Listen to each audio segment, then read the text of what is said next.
Hai sahabat Homers, kembali lagi di channel Home Narasi. Untuk kisah kali ini, kita punya cerita berjudul Dendam Arwah Pelacur. Sebelum kita mulai, jangan lupa tekan tombol like dan subscribe channel ini, serta aktifkan juga lonceng notifikasinya agar tidak ketinggalan cerita-cerita lainnya.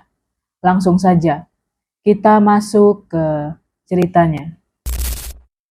Lastri menghampiri rumah kecil yang kerap menjadi tempat para tahanan Loren. Dia melihat anaknya duduk meringkuk di kursi reot. Anaknya tampak tidak terawat. Dia pun bertekad bisa membuat anaknya lari dari tempat itu. Lastri mengetuk kaca jendela yang begitu lebar supaya bisa menarik perhatian anaknya yang sedang menenggelamkan wajahnya di balik kedua tangan. Terkejut, dia mendongak dan melihat kaca itu bergetar sendiri. Ketika anaknya melihat kaca, Lastri meminta anaknya pergi dengan tulisan berwarna merah saat para penjaga pingsan. Mulanya, anaknya takut melihat kaca yang jernih tiba-tiba muncul darah yang membentuk tulisan. Namun, setelah menunggu dan membacanya secara utuh, anaknya tahu kalau itu sebuah pertanda. Lastri buru-buru keluar dan menampakkan dirinya dalam bentuk pocong pada dua penjaga. Dua penjaga itu terkejut dan ketakutan. Ada yang pingsan dan ada juga yang lari terbirit-birit. Setelah itu, Lastri melihat anaknya lari dari rumah tersebut. Dia tampak senang melihat anaknya pergi dari rumah itu meskipun dia tahu anaknya tidak akan pernah melihat ibunya lagi. Malam itu angin berhembus kencang. Suara serangga terdengar begitu keras. Rumah besar yang kaca jendelanya begitu lebar tampak bergetar disambar angin. Di halaman tampak kedua penjaga sedang berupaya menutup jendela pos jaganya. Tumben sekali ya, malam ini anginnya besar sekali, gerutu Maman, salah satu penjaga yang sedang berupaya menutup jendela. Iya, padahal kita berada di daerah yang padat rumah. Sugeng menimpali. Tak berselang lama, hujan rintik-rintik turun beriringan dengan hawa dingin. Maman mengambil sarung yang tergeletak di pojok. Sarung itu dia gunakan untuk menyelimuti tubuhnya. Sambil menyeduh kopi panas, Mamang melihat ke halaman. Dua pohon besar yang daunnya sangat rimbun bergoyang-goyang. Maman terus memandanginya hingga dia melihat bayangan putih berdiri persis di bawah rimbunan daun itu. Dada Maman seketika terasa menyempit. Detak jantungnya seperti motor balap yang berdetak begitu cepat. Apa itu? Maman mengusap matanya berkali-kali berharap dia salah melihat. Bayangan putih itu semakin jelas. Mulanya hanya kecil dan tampak samar-samar. Akan tetapi, semakin lama semakin membesar dan mengerucut. Maman buru-buru beranjak dan memanggil Sugeng. Sugeng yang sedang membuat mie terkejut melihat dahi temannya berkeringat. "Kamu sakit? Dingin-dingin begini dahimu malah berkeringat?" tanya Sugeng dengan tatapan heran. "Tidak, aku nggak sakit. Coba kamu kesini. Sepertinya ada pocong." Maman menarik tangan Sugeng dengan paksa. "Pocong? Mana ada, Man? Kita sudah bekerja hampir 10 tahun di rumah Pak Reman. Mana ada pocong?" Sugeng memprotes. Maman langsung menunjuk pohon besar tadi ketika mereka sampai di depan kaca pos penjaga. Sugeng mengamati dua pohon yang ada di halaman secara bergantian. Namun, sosok yang Maman maksud tidak ada. Maman tidak percaya ketika Sugeng tidak melihat bayangan putih yang menyerupai pocong. Dia buru-buru menggeser temannya untuk melihatnya lagi. Ternyata benar, bayangan putih tadi hilang. "Mana? Gak ada kan?" Sugeng memanyunkan bibirnya. "Sumpah, tadi aku melihatnya sendiri, Man. Ada bayangan putih seperti pocong ada di bawah pohon itu," kata Maman sambil bersungut-sungut. "Mungkin hanya halusinasimu aja. Nanti sekalian aku buatkan mie biar kamu tidak berhalusinasi." Sugeng berjalan kembali ke dapur. Pos jaga mereka lumayan besar, sehingga dilengkapi dengan dapur dan kamar mandi yang ada di bagian belakang. Dapur itu biasa mereka gunakan untuk membuat kopi atau makanan seperti mie. Sugeng kembali dan sibuk di belakang. Dia menyalakan kompor yang sempat dia matikan karena ditarik oleh temannya. Kedua tangannya kembali sibuk memasak mie. Baru saja dia mengaduk mie-nya, dia merasa bagian belakang lehernya ada yang menyentuh.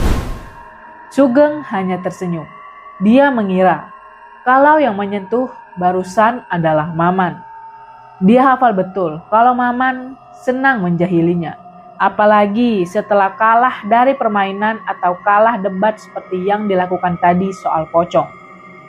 Mie yang dia rebus sudah matang. Dia buru-buru mengambil saringan untuk menuangkan air rebusannya tadi. Ketika dia sedang mengambil saringannya, tiba-tiba kakinya ada yang menyentuhnya. Dek! Mana mungkin Maman sampai ke bawah kolong dapur untuk mengerjaiku. Batin Sugeng sambil menelan ludah. Kali ini Sugeng membuang air rebusan mie dengan perasaan takut. Apalagi dia sudah berjanji akan membuatkan mie untuk Maman. Tidak mungkin dia lari dan membatalkannya. Tentu saja hal itu akan membuat Maman menertawakannya. Sugeng mengaduk mie dengan bumbu setelah menuangkannya ke piring. Dia mengaduk begitu pelan sambil melihat sekitar.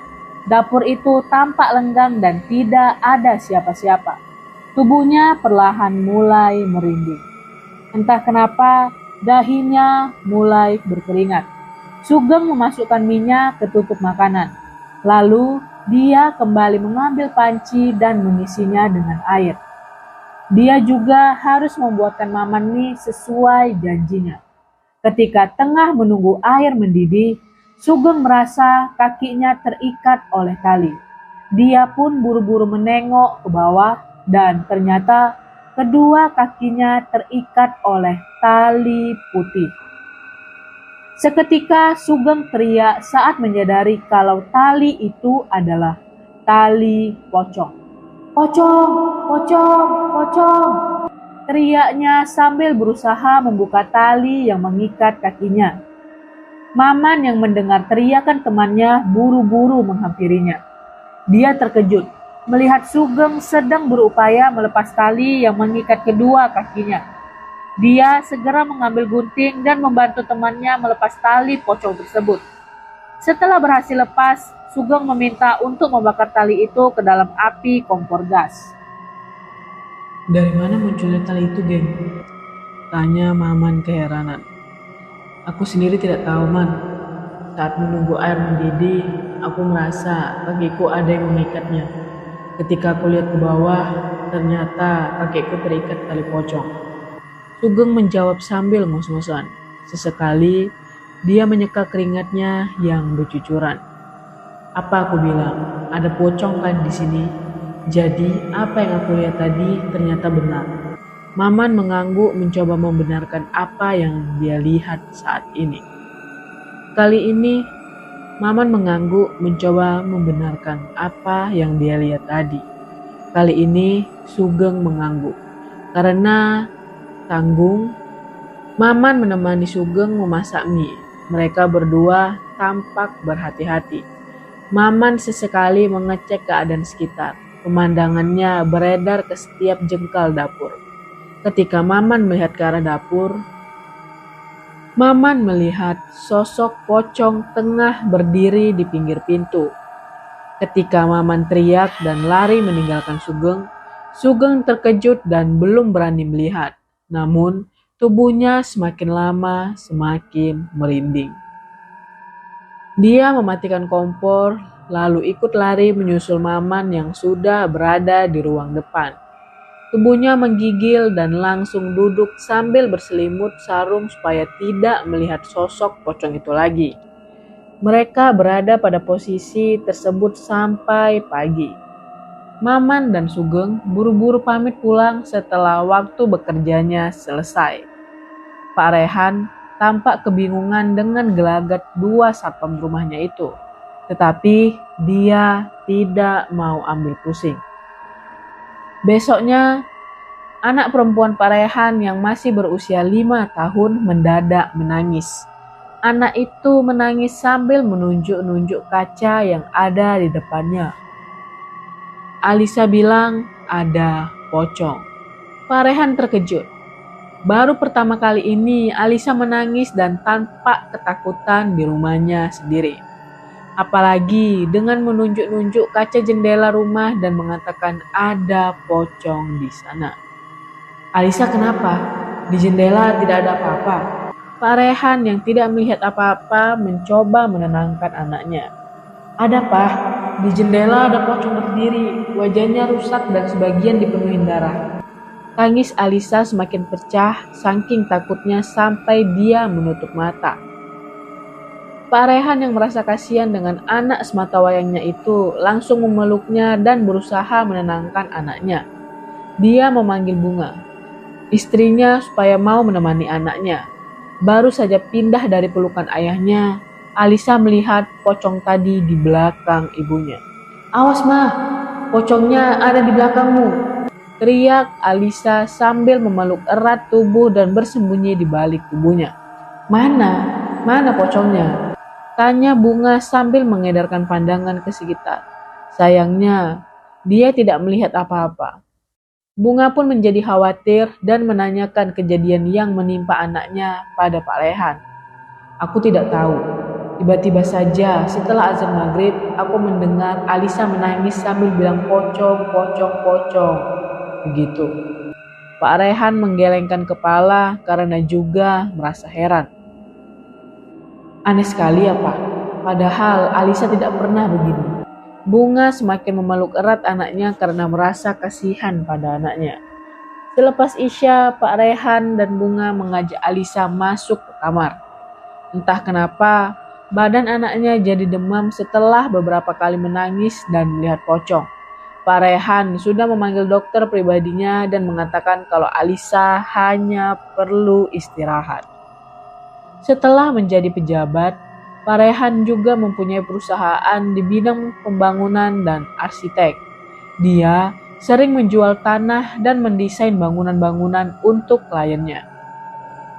Sudah hampir ratusan klien yang cocok dengan hasil kerja perusahaannya. Mereka pun puas dengan desain bangunannya dan juga perizinan tempat yang sangat mudah karena Pak Rehan adalah pejabat. Setelah mengurus anaknya pagi ini, Pak Rehan mendapat telepon dari salah satu kliennya. Kliennya itu ingin melihat bangunan dan tempat yang sudah Pak Rehan pilihkan kemarin. Dia juga ingin mendirikan perusahaan yang gampang dan tidak perlu ribet perizinannya. Barulah dia mengajak kliennya ke tempat yang sudah dia janjikan kemarin. Tempat itu sangat luas dan cocok sekali untuk perusahaan besar. Burhan ikut masuk saat Pak Rehan mempersilahkannya. Mereka mengawasi tanah luas yang baru terbangun kerangkanya terlebih dahulu. Hal itu memang sering dilakukan oleh perusahaan Pak Rehan supaya pekerjaan berikutnya berjalan lebih cepat. Aku suka dengan bangunan ini. Apa aku boleh masuk untuk melihatnya lebih detail lagi? Tanya Burhan ke Pak Rehan. Pak Rehan mengangguk lalu mengajaknya masuk ke dalam. Saat memasuki bangunan itu, Burhan melihat ada sekelepat bayangan putih. Burhan terkejut dan seketika menghentikan langkahnya. Pak Rehan belum menyadari dan terus berjalan meninggalkan Burhan. Ketika menengok, Pak Rehan terkejut karena Burhan ternyata tertinggal sangat jauh. Dia buru-buru putar balik dan menghampirinya. Ada apa, Pak? Kenapa berhenti? Tanya Pak Rehan dengan raut wajah penuh keheranan. Tadi, aku sempat melihat bayangan putih berlari di sana. Burhan menunjuk ke bagian tiang yang ada di depannya. Mana? Dari tadi aku tidak melihat apa-apa. Mungkin kamu salah lihat. Gumam Pak Rehan. Burhan menggeleng. Jelas-jelas dia melihat dengan kedua matanya ada bayangan putih tampak bergerak begitu cepat lalu menghilang. Pak Rehan pun segera mengajak Burhan untuk melanjutkan perjalanan. Baru saja melangkah beberapa meter, Burhan melihat kepulan asap hitam di salah satu tiang bangunan tersebut. Kepulan asap itu semakin pekat dan berubah bentuk. Burhan amati kepulan asap itu. Ketika asapnya hilang, dia melihat pocong dengan wajahnya yang rusak berdiri persis di depannya. Burhan langsung lari dan teriak ketakutan. Pak Rehan mencoba mengejarnya dan menanyakan apa yang sebenarnya terjadi. Tempat ini angker, Pak Rehan. Aku tidak jadi membelinya. Burhan langsung masuk ke dalam mobil. Sepanjang perjalanan, Pak Rehan mencoba membujuknya. Tetapi Burhan sudah memutuskan untuk membatalkan semua pembelian yang sempat dia utarakan kemarin. Setibanya di ruangan, Pak Rehan marah-marah. Dia lempar beberapa tumpukan kertas yang ada di mejanya. Dia teriak-teriak dan mengumpat. Ternyata bukan hanya di rumah saja. Pocong yang tidak pernah dia lihat juga muncul di tempatnya bekerja. Seharusnya pembelian bangunan beserta tanahnya bisa selesai hari ini. Tetapi sialnya Burhan malah membatalkannya. Dia tarik kursinya lalu duduk sambil memegangi keningnya. Mau tidak mau, setelah kejadian ini dia harus mencari klien yang baru. Pak Rehan yang tidak mau ambil pusing menelpon karyawan bagian pemasaran untuk kembali mengiklankan tempat itu. Karena sudah memiliki beberapa pelanggan, cukup mudah untuk menawarkan tempat itu. Besoknya, Pak Rehan kembali mendapat klien. Sama seperti sebelumnya, klien yang satu ini juga ingin melihat terlebih dahulu tempatnya. Keinginan itu membuat kenangan buruk dengan Burhan muncul kembali. Kenangan itu masih tersimpan jelas di ingatannya hingga membuat dahinya berkeringat. Ketakutan itu semakin nyata saat klien barunya juga melihat hal yang sama. Setelah Burhan, sudah ada 3 klien yang menolak dengan alasan yang sama. Kepala Pak Rehan semakin dihujani batu memikirkan usahanya yang belum laku-laku. Dia masih terheran dengan kemunculan pocong yang belakangan ini mengganggu anak dan usahanya. Ketika pulang, Pak Rehan juga masih mendapati anaknya sakit. Demamnya bukan meredah, malah semakin tinggi. Setiap 1 jam sekali, dia menuju jendela dan mengatakan kalau ada pocong. Istrinya bercerita sambil memasang wajah khawatir. Aku rasa anak kita bukan sakit biasa, Mah. Bagaimana kalau kita bawa ke orang pintar? Tanya Pak Rehan. Bunga setuju dengan tawaran yang suaminya berikan.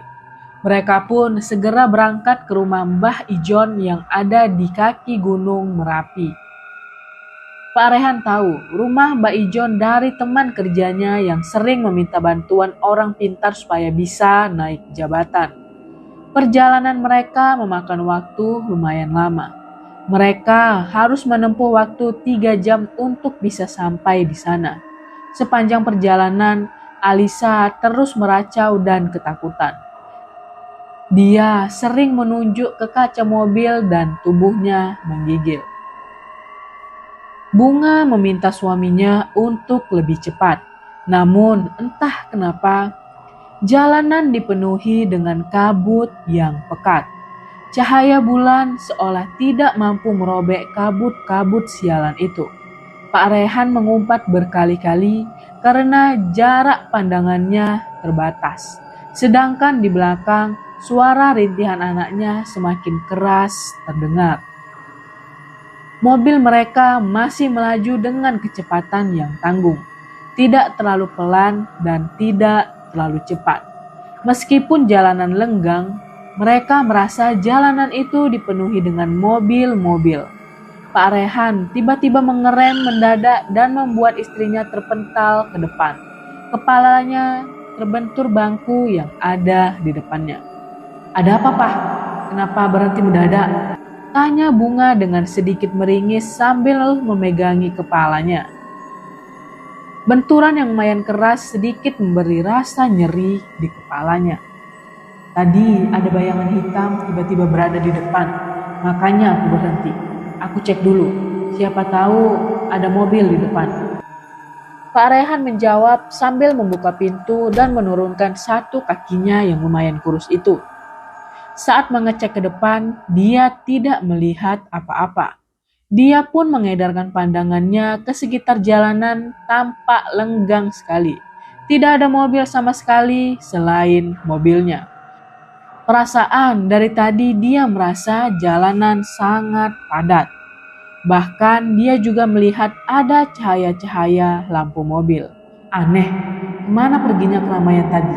Batin Pak Rehan sambil menghembuskan nafas panjang lalu kembali masuk ke dalam mobil. Ada apa, Pak? Tanya istrinya. Aku nggak tahu, tapi tadi aku keluar nggak ada apa-apa. Bahkan jalanan ini sepi, tidak ada siapa-siapa. Bunga sempat tidak percaya. Dia pun membuka kaca mobil untuk memastikan kebenarannya. Dan saat dia buka kaca mobil, dia tercengang. Bibirnya terasa kaku saat kedua matanya melihat kekosongan jalan yang dilaluinya saat ini. Pak Rehan buru-buru menjalankan mobilnya supaya segera sampai ke orang pintar. Mobil itu melaju pesat tanpa memperdulikan yang ada di depannya. Pak Rehan yakin kalau mobilnya sedang berjalan sendirian di jalanan itu. Mobil itu memasuki halaman luas yang kanan kirinya dipenuhi pohon mangga, nangka, dan beberapa tumbuhan seperti bidara dan pohon walang. Mobil yang Pak Rehan bawa berhenti tepat di depan pintu rumah yang dindingnya terbuat dari kayu. Kayu-kayu itu sebagian sudah lapuk dan berlubang. Pak Rehan turun dari mobil dan berjalan ke arah pintu. Dia ketuk pintu itu dengan sangat pelan berharap Mbah Ijon segera membukakannya. Kamu siapa? Tanya Mbah Ijon ketika pertama kali melihat Pak Rehan tampak gelisah. Saya Rehan, Mbah, temannya Ardi. Pak Rehan mengulurkan tangannya. Mbah Ijon menyambutnya sambil menganggukkan kepala. Masuk, pinta Mbah Ijon. Pak Rehan mengangguk, lalu kembali ke mobil dan mengajak Bunga masuk ke dalam. Bunga segera turun dan mengikuti suaminya sambil menggendong anaknya. Ruangan rumah Mbak Ijon jauh dari kata megah. Tidak ada kursi atau meja di sana. Hanya tikar yang sudah lusuh tergelar dan memenuhi ruangan itu. Bunga sesekali mencium bau apek dan kadang membuatnya sesak. Ada perlu apa datang ke sini? Tanya Mbak Ijon sambil mengunyah siri yang berisi pinang. Anak saya, Mbah. Sejak kemarin dia sering melihat pocong sampai-sampai dia sakit-sakitan. Seperti ini, Mbah. Pak Rehan mulai menjelaskan sakit yang diderita anaknya. Mbah Ijon seketika sudah mengerti. Perasaan tidak enak sejak tadi karena akan ada kedatangan tamu yang sedang diganggu. Dia pun memulai ritualnya. Saat mengetahui pengganggunya, dia terkejut. Pengganggunya masih berada di bawah perlindungan Ratu Nyi Ronggeng yang kekuatannya tentu masih jauh di atasnya. Apa yang kamu inginkan dari anak ini? Mbah Ijon mencoba berinteraksi dengan pocong itu. Kamu tidak perlu tahu dan jangan mengganggu. Pocong itu membentaknya. Mbah Ijon mencoba mengajak pocong itu untuk berunding. Tetapi dia tidak mau. Mbah Ijon kembali hanya bisa pasrah dan mau tidak mau harus mencari alasan lain. Dia tidak mau terlalu mengambil resiko. Kekuatannya Ronggeng begitu kuat. Dia bukan tandingannya. Aku bawakan bubuk siri ini. Setiap malam jangan lupa oleskan ke seluruh tubuh anakmu ya. Pinta Mbah Ijon. Baik, Mbah, terima kasih. Ujar Pak Rehan sambil memberikan amplop berisi uang. Mbak Ijon tampak senang meskipun dia tahu pasiennya ini tidak akan mudah selamat. Mereka pulang dengan sedikit lega. Pak Rehan yakin setelah ini tidak ada yang mengganggu anaknya lagi. Ketika pulang, mereka tidak mengalami gangguan apapun. Hingga mereka sampai di rumah tepat sesuai perkiraan. Sudah hampir 3 hari, usahanya kian memburuk. Tanah dan rumah yang dia jual tidak laku-laku. Bahkan sampai-sampai perusahaannya dikenal dengan perusahaan pocong. Pak Rehan mulai pusing. Dia mencoba mengembalikan tanah yang dia beli pada pemiliknya dulu. Selama ini aman-aman saja, Pak. Mungkin ada yang tidak beres dengan Bapak, gumam pemilik tanah. Karena sudah ada transaksi jual beli dan perjanjian, maka pemilik tanah yang dulunya hanya mengembalikan sebagian harga saja, 2 hari setelah mengembalikan semua tanah ke pemiliknya, Pak Rehan mendapat notifikasi pesan dari mereka. Ternyata tanah yang dia kembalikan laku. Pak Rehan mengamuk setelah membaca pesan itu dan membanting semua barang yang ada di meja. Sialan, bagaimana bisa tanah itu laku dalam sekejap? Umpatnya sambil memegangi kepala.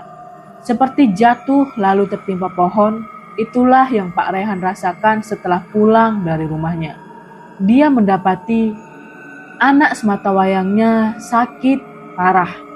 Pak Rehan pun mengajak istrinya kembali menemui Mbah Ijon. Namun sayang, di tengah perjalanan mereka mengalami kecelakaan dan semuanya meninggal. Lastri akhirnya berhasil membalaskan dendam pada Pak Rehan. Dia benar-benar ingin melihat orang itu mati dalam keadaan terpuruk. Kini dia berencana ingin balas dendam pada Loren. Lastri ingin membuat perhitungan padanya. Apalagi dia menjadi dalang pembunuhan dirinya. Saat itu, bulan purnama tampak gagah berdiri di atas awan.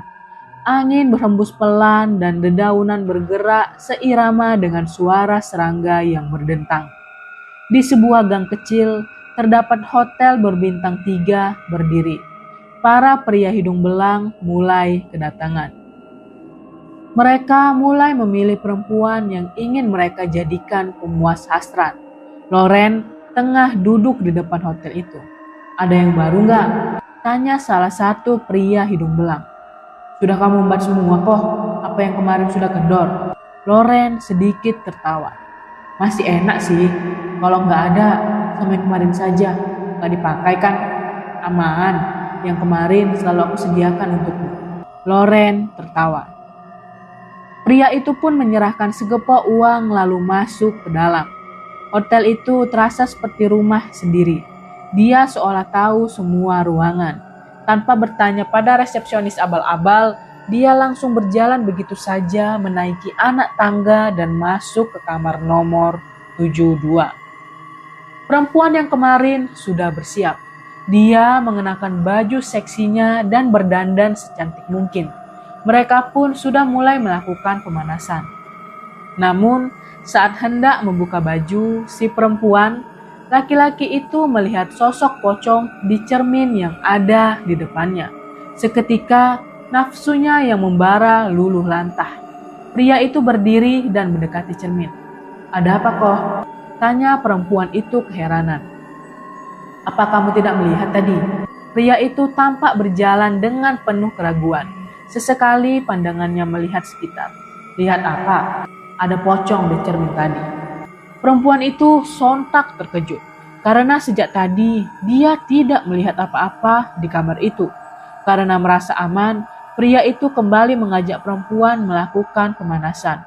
Namun kali ini tampak tidak sehebat awal tadi. Dia masih tampak was-was. Setelah menjatuhkan perempuan itu di ranjang, pria itu kembali melihat pocong itu terlentang persis di samping perempuan tadi. Dia langsung lari tanpa mengenakan pakaian. Loren dan orang-orang yang ada di hotel itu sontak terkejut dengan teriakan pria tersebut. Ada apa? Tanya Loren keheranan. Kembalikan uang saya. Hotelmu sekarang angker, ada pocongnya. Pria itu meminta kembali uangnya. Loren yang mengutamakan kepuasan pelanggan membuat peraturan. Kalau pelanggan tidak merasa puas, uangnya bisa diminta lagi. Makanya kali ini dia tidak bisa menahan uangnya. Dia kembalikan semua uangnya secara utuh. Malam itu entah kenapa semua pelanggannya meminta uang kembali. Mereka mengeluhkan masalah yang sama.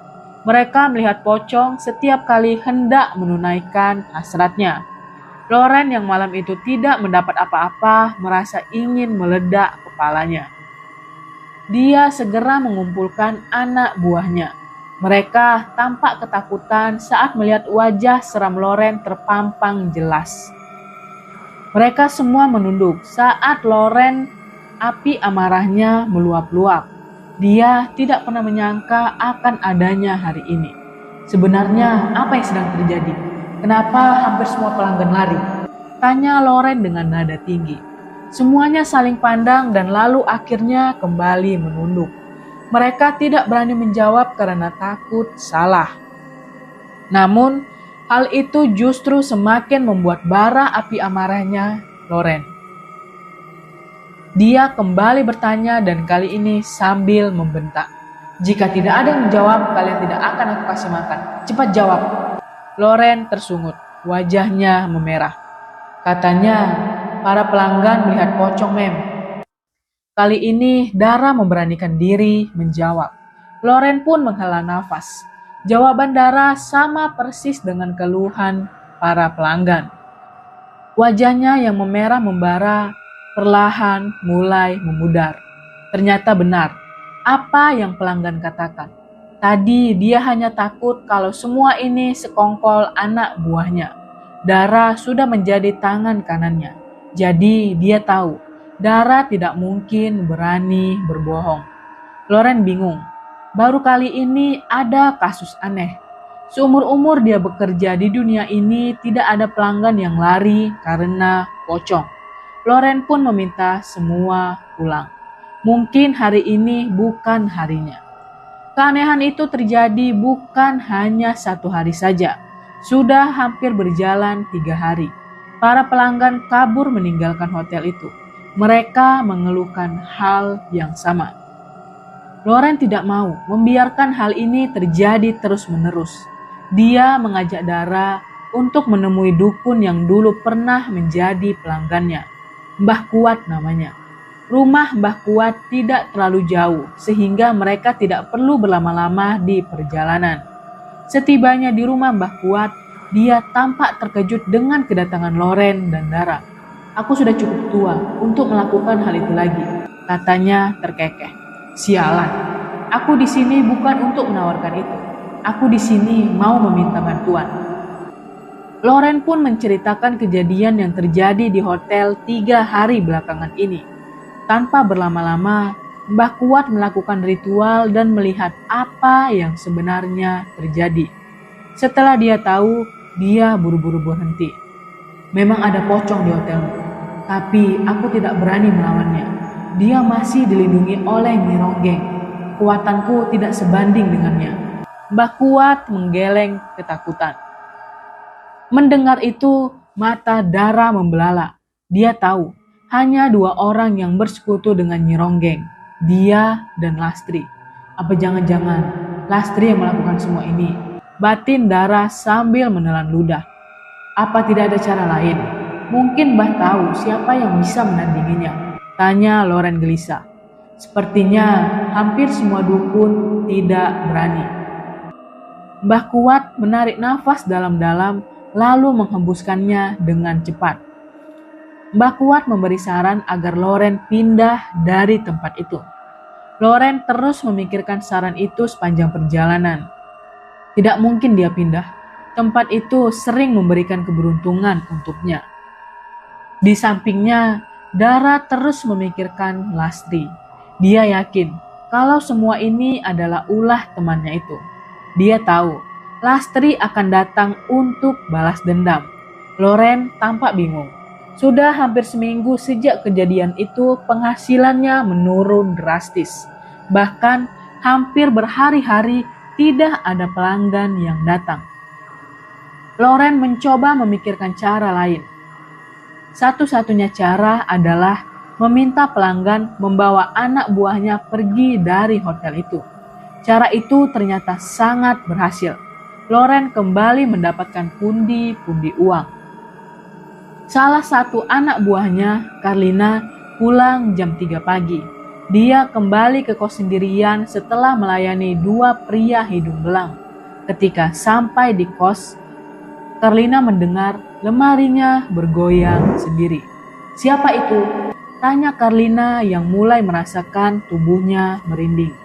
Karlina merupakan salah satu anak buah Loren yang paling muda dan paling cantik.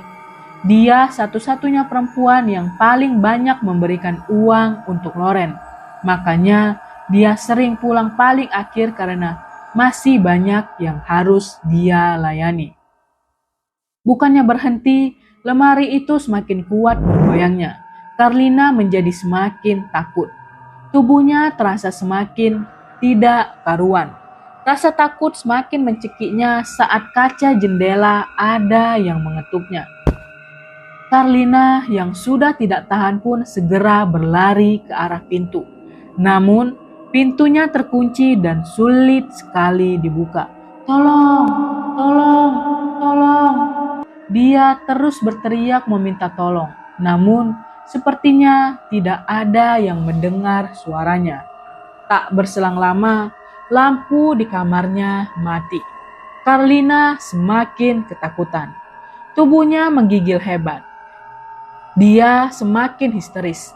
Saat dia melihat ke arah kamar mandi, dia melihat sosok pocong berdiri di depan pintu kamar mandi. Karlina berteriak dan langsung lari ke arah depan lemari. Dia duduk meringkuk ketakutan di sana. Tiba-tiba lemarinya kembali bergoyang hebat dan membuat lemarinya terjatuh. Seketika tubuhnya tertindih lemari dan darah mengucur keluar dari kepalanya. Karlina mati dengan lantai bersimbah darah. Paginya, Dara dan yang lainnya terkejut melihat ada darah keluar dari kamar Karlina. Mereka berbondong-bondong mendobrak pintunya. Semua mata membelalak saat melihat lemari besar menindih tubuh Karlina. Sejak saat itu, semua anak buah Loren satu persatu kini hanya tersisa Dara. Dara mulai was-was. Dia sangat tidak yakin. Tidak lama lagi Lastri akan mendatanginya. Apa yang dia yakini pun terjadi. Malamnya kamar kos terasa panas. Dara mencoba membuka semua jendela. Namun tetap saja ruangan kamarnya terasa panas. Padahal dia sudah menyalakan 2 kipas angin besar. Tak berselang lama, lampu kamarnya hidup mati berkali-kali. "Aku tahu kamu siapa. Tolong jangan ganggu aku. Aku tidak pernah mengganggumu sama sekali selama ini." Dara tampak memohon. Namun bukannya berhenti, lemari yang ada di kamarnya bergerak. Dara yang ketakutan menyebut nama Lastri. Tak berselang lama, dindingnya mengeluarkan darah dan membentuk huruf-huruf. "Benar, aku Lastri, dan semua yang bekerja untuk Loren harus mati." Dara mengeja tulisan yang terbuat dari darah itu dengan terbata-bata. Dia tidak menyangka Lastri akan sekejam itu. "Apa kamu lupa? Siapa yang membantumu saat kesusahan dulu, Bukankah kamu bisa memiliki kekuatan itu karena aku yang mengenalkannya?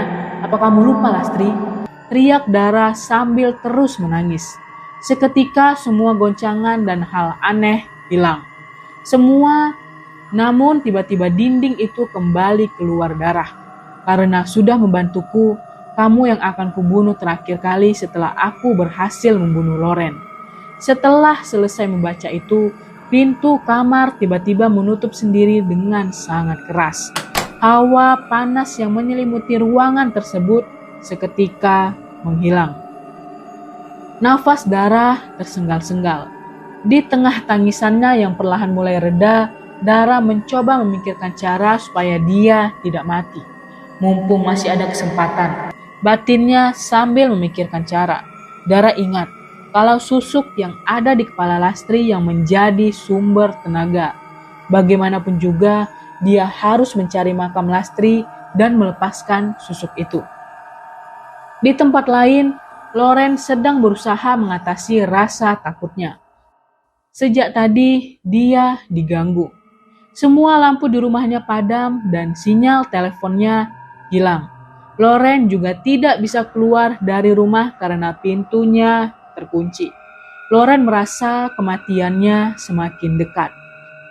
Saat dia melangkah ke belakang pelan-pelan dan melihat pocong, Loren terpeleset dan kepalanya terbentur surut wastafel yang tajam. Darah seketika mengucur deras dan membuatnya mati. Malam itu, Dara meminta langsung ke pelanggan untuk mengantarnya ke daerah di mana Lastri pernah tinggal. Dia yakin, di sanalah dia dimakamkan. Dara harus bisa mencabut susu itu dari kepala Lastri kalau dia ingin selamat. Sepanjang perjalanan, Dara mendapat gangguan. Mulai dari angin kencang hingga hujan yang turun begitu deras. Motor yang dia tumpangi bocor. Dara mengumpat. Dia meminta pelanggannya untuk mencari tambal ban. Saat menunggu tukang tambal ban datang, Dara berusaha menenangkan dirinya. Namun, seperti pocong itu tidak mau memberinya ketenangan, Dara tahu kalau berada di bawah pohon besar, pohonnya akan tumbang. Maka dia buru-buru menghindar. Dan ternyata benar, pohonnya tumbang. Tak berselang lama, tukang tambal ban kenalan pelanggannya datang. Dia datang membawa peralatan lengkap. Perlahan dia mulai mencari sumber bocor di bannya. Ternyata ada 5 titik bocor. Baru kali ini, aku menemukan motor bannya bocor 5 sekaligus. Gumam tukang tambal ban. Usai berkomentar, tukang tambal ban segera menambalnya. Dia menyalakan api di alatnya. Baru saja menyala, api tiba-tiba menjadi besar dan membulat. Semua menjadi panik. Dara dan pelanggannya berlari mencari air. Mereka mau tidak mau harus mengambil air peceran yang sangat bau. Ketika dilihat-lihat tidak ada sumber air sekaligus di sana. Api itu padam dan tukang tambal ban kembali menyalakan apinya. Dara bisa bernapas lega saat api menyala normal. Hampir 1 jam mereka terjebak di tengah hutan karena bocor. Barulah mereka melanjutkan perjalanan dan tiba di kampung pukul 12 malam. Dara buru-buru mencari rumah Lastri dan menanyakan kuburannya. Memangnya Mbak siapa? Dan mau ngapain malam-malam begini mencari kuburannya Lastri? Tanya saudara Lastri. Saya temannya Bu, saya ingin berziarah. Tidak ada waktu lagi selain malam ini. Jadi tolong, izinkan saya berziarah ke teman saya. Dara harus berakting sedih supaya saudaranya itu percaya. Aktingnya begitu luar biasa. Orang itu percaya dan memberikan petunjuk pemakamannya. Dara segera pergi ke sana. Setibanya di sana, dia dikejutkan dengan laki-laki seusianya. Setelah Dara cari tahu, ternyata dia penunggu malam. Sialan, kalau ada dia, bagaimana bisa aku menggali makam Lastri? Batin Dara kebingungan. Sebenarnya kenapa Mbak datang ke sini malam-malam? Tentu saja tidak mungkin. Kalau hanya ingin berziarah, tidak masuk akal. Wajah mesum penjaga makam mulai tampak. Dan Dara pun bisa mengetahuinya dengan cepat. Dara menjelaskan semua ketakutan dan peristiwa yang dia alami selama ini. Penjaga makam itu menyimak tapi matanya jelalatan. Dia melihat dengan pandangan mesum karena semua anggota tubuh Dara termasuk buah dadanya yang membusung besar. Aku bisa membantu, tapi apa yang aku dapat kalau aku membantumu?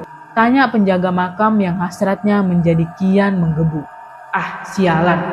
Apa semua laki-laki berjenis seperti binatang begini ya? Gumam Dara keheranan. Aku akan melayanimu semalam. Dara seketika berterus terang. Mata penjaga makam seketika membelalak. Dia tampak semakin bernafsu. Apa kamu yakin? Jaminannya apa? Dia masih belum percaya. Dara melepas kutangnya lalu menyerahkannya pada penjaga malam itu. Penjaga makam mencium sebentar lalu mengajak Dara masuk ke makam. Dia menyoroti satu persatu batu nisan untuk menemukan makam Lastri. Ternyata makamnya berada paling pojok. Penjaga makam itu segera menggali kuburannya. Dara hanya bisa menggigit bibir dan berharap laki-laki sialan itu mencabut susuk yang ada di kepalanya. Ketika makam berhasil digali, Dara terkejut kalau pocong Lastri masih utuh. Dia meminta penjaga makam itu mencabut susuk yang ada di kepala. Karena mendapat iming-iming tadi, dia segera membuka kain kafan bagian atas dan mencabut susuk itu. Penjaga makam segera menyerahkan susuk itu pada Dara. Namun, saat hendak naik, tiba-tiba kaki penjaga makam tidak bisa digerakkan dan tanah yang dia gali bergerak sendiri. Dara seketika lari.